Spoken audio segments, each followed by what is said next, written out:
Et voilà, désolé pour le petit retard, nous voilà aujourd'hui pour regarder un cyclogramme. Alors comme d'habitude, le cyclogramme est visible sur Facebook, sur Instagram, bien, il n'y a que ma tête. Sur YouTube, il y aura et ma tête et le cyclogramme, donc vous pouvez attendre 24 heures pour que je mette, voilà, j'ai le temps de mettre tout ça sur YouTube, donc vous pouvez voir ça demain, jeudi 21. Aujourd'hui, on va regarder le cyclogramme de Laura.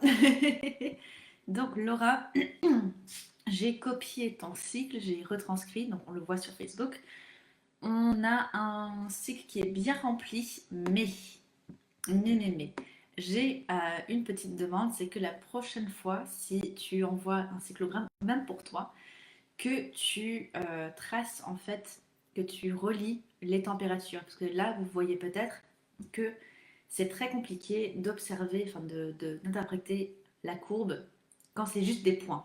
On a vraiment besoin que ça soit relié pour mieux lire. Alors, en plus, j'ai utilisé du coup le cyclogramme où je gomme et je remets pour mettre les cyclogrammes qu'on va analyser chaque semaine. Et du coup, là, franchement, c'est compliqué à voir. On se perd un petit peu.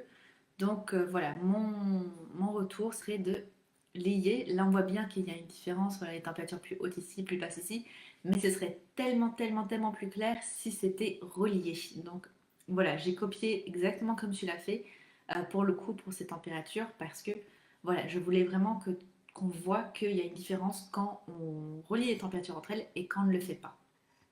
Je ne sais pas si tu ne l'as pas fait parce que peut-être que tu utilises une application, tu n'as pas voulu m'envoyer l'application en pensant que je n'aimerais pas.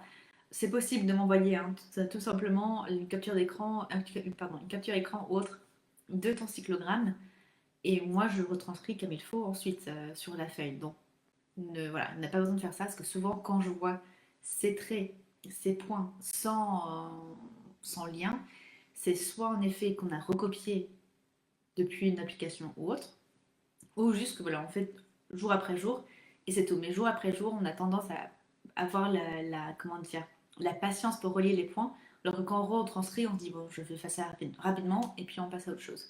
Donc attention à bien relier les points entre eux, bien relier ces températures entre elles pour qu'on ait vraiment une courbe de température et pas juste des points qui font un peu de nuages nuages en fait. Par contre, tu as très bien observé du coup tes ressentis et j'ai pris ton cycle notamment à cause de ça. Parce qu'on a ici à jour 8, à J8, on a un rapport et on n'a aucune observation de glaire et on a une sensation d'être humide. Bon, vous avez décidé d'avoir un rapport, je ne sais pas, voilà, je ne sais pas si c'est ton premier, deuxième, cinquième, 20e cycle. Donc, je ne sais pas, pardon, j'ai mon téléphone qui n'est pas sur silencieux. Je ne sais pas du coup, voilà, si c'est avant ou après ton jour de RIM. Si tu es débutante, ce qui est peut-être le cas, tu es fertile déjà à partir, tu dois te considérer fertile à partir du sixième jour. Les débutantes, on est fertile à partir du sixième jour du cycle, débutante ou en postpartum ou après un arrêt d'observation pendant 3 mois. On reprend depuis le début, on est débutante. Donc les 12 prochains cycles, on ouvre la fenêtre de fertilité à J6 ou avant si on voit de la glaire cervicale fertile avant. Toi, tu avais cette sensation à J7 et à J8.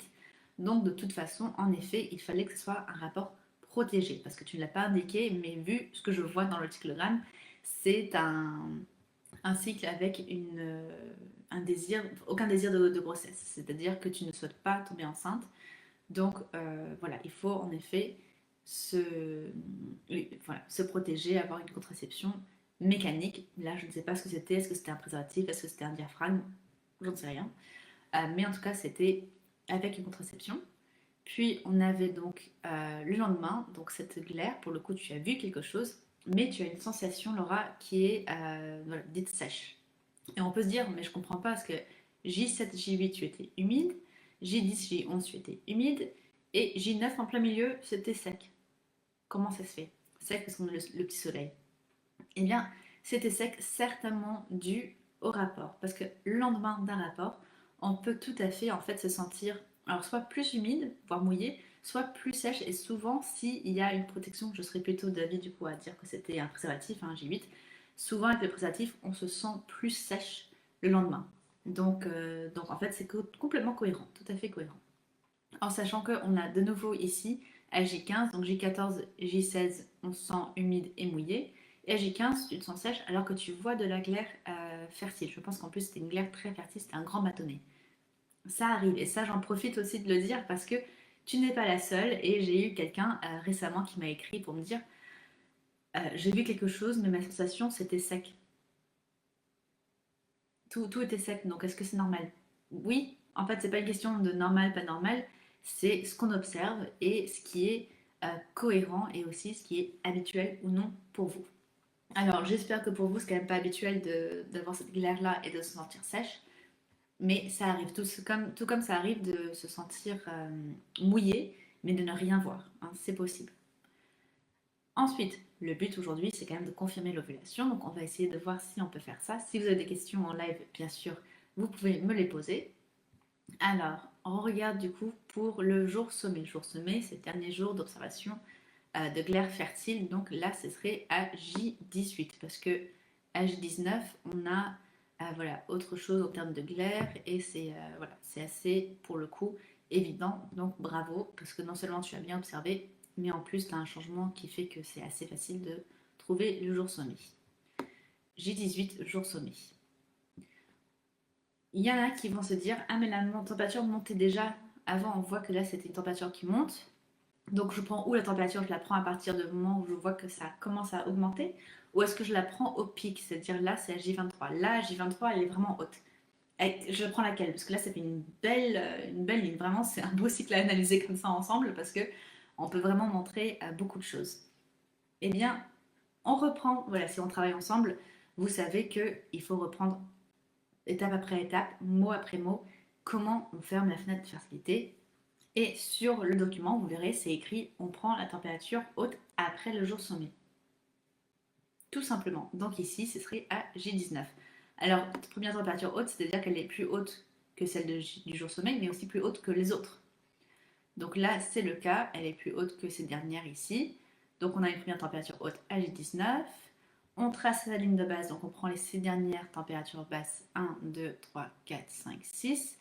On trace la ligne de base du coup, et ici, on revient première température haute, deuxième température haute, troisième, elle est bien à 0,2 degrés de la ligne de base, donc on peut confirmer l'ovulation à J21. Et je vois qu'il y a un cœur sans cercle, c'est-à-dire que c'est un rapport sans, une intimité sans contraception. J'espère que tu as attendu du coup les 12 heures après la prise de la température parce que c'est pas dès le matin qu'on est en phase infertile, c'est un peu plus tard, c'est 12 heures après la prise de la température, l'heure de prise de la température, donc attention à ça. Mais en effet, c'était correct et non seulement ça, mais en plus, je pense que le X que tu m'avais mis, ça veut dire que c'était fini. À partir de J34, c'était un nouveau cycle. Donc tu as eu un cycle qui a duré 33 jours avec du coup voilà, les règles qui ont dû arriver à J33 ou J34. Parce qu'il n'y a pas de température. S'il y a une température, pardon. Il y a une température, donc je pense que les règles ont dû commencer à J34, Laura. Et on a donc une phase lutéale qui est plutôt bonne, hein, des températures qui sont assez hautes, qui fluctuent, mais qui restent quand même dans ce plateau. Donc pour moi, ça me semble bien et qui dure du coup